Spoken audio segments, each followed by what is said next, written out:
Kada verta rinkti šildymo sistemą oras-oras?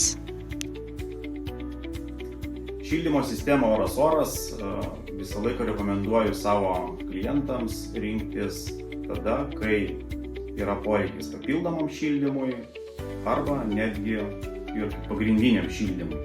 Yra rinkoje 4 tipai šilumos siurblių oras-oras. Pradedant pirmuoju, tai yra oro kondicionierius su efektyviu šildymu iki -15 laipsnių lauko oro temperatūros.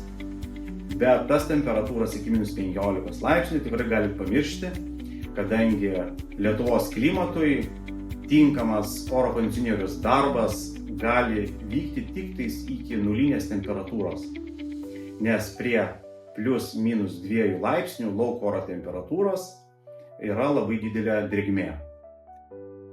Šilumos siurbliai su efektyviu šildymu iki -25 laipsnių lauko oro temperatūros aš visada rekomenduoju savo draugams, pažįstamiems ir klientams montuoti tik į sodybas, į kurias atvažiuojat į mėnesį kartą 2, kad galėtumėt pasišildyti bet kuriuo paros metu ir bet kuriuo sezono metu.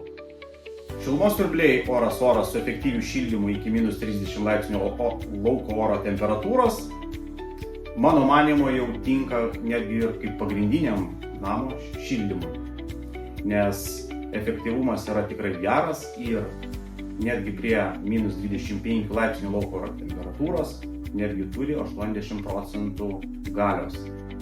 Šie šilumos siurbliai oras-oras tinkami namams, sodyboms, kuriuose būnate kiekvieną savaitgalį, taip pat pagalbinėms patalpoms ar servisams.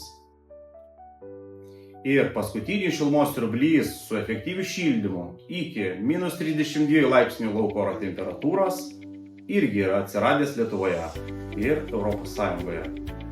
Jis tikrai efektyviai dirba netgi prie -32 laipsnių lauko oro temperatūros, kurio našumas arba efektyvumas yra prie -20 laipsnių lauko oro temperatūros tikrai geras.